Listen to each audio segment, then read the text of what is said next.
born ready. Fantastic.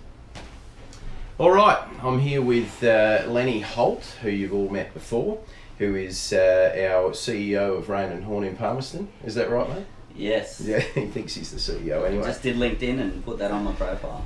Lenny is one of our top sales representatives over the last 6 years out at Palmy, and specialising mainly out in the Palmy areas, but selling stuff all through Darwin. We're here, of course, for market update. I think we're about number 4, there or thereabouts. Now, last week, we're going at a bit of a different angle.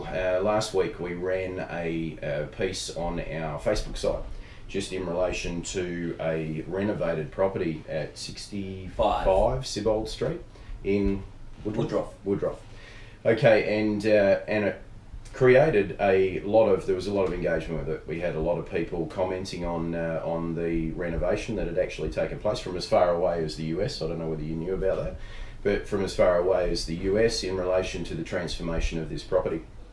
And that got us thinking about, obviously there's a lot of people out there in the marketplace, especially in Darwin at this point in time, contemplating the merits, I suppose, of renovation when you're taking your property to the market.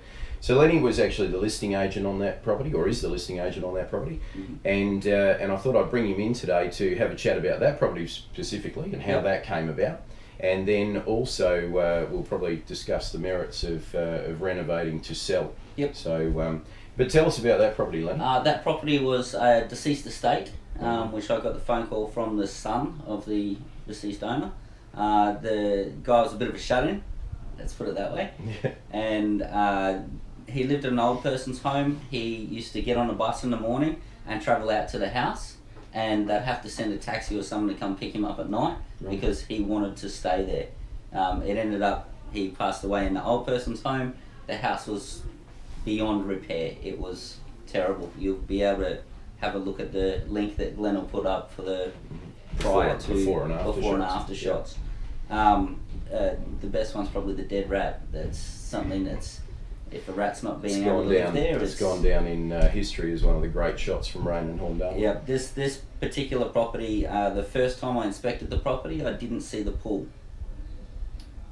So you thought it was a carpet out the back or something? No, you couldn't see it. It was terrible. So it was one of the worst. But I also knew of a lady that does the renovations, and gave her a call and said, would this be what you're looking for? And straight away she said yes. So getting the highest price for the vendor at the time was my goal, which we achieved. Which coincidentally was at that point in time, quite a low price in the marketplace. But of course that was because the property was in a state of disrepair. That's right. So realistically what you're looking at there is land value, because the house was in such bad condition. And we got, I believe, just above land value for the property, including some of the things that were there. But the house, it would have taken you and I too much to turn around. Would have taken me a damn long time. Lenny, we'll put up so that you guys can have a look at the before and after shots, and you can see the extent of the renovation, which is quite an extreme makeover in there. What I'm going to ask you, probably more specifics for the situation. Now, the owner did a lot of this work themselves. Yes. To do something along those lines, and I don't expect you to tell us exactly what the owner spent, but roughly, I mean, taking out of the equation any of the hours, etc., that was there, what sort of input did the owner have to do from a financial perspective? From a financial perspective, before she actually purchased the property, she went in there and saw what needed to be done. So, for instance, the bathroom. In the bathroom, they didn't have to change. They kept the bathtub, and they didn't have to change any of the fixtures in the bathroom. So that meant they could save costs on plumbing and engineering and stuff like that. They needed a new kitchen, so they knew they can't do that themselves. They needed a tradesman for that.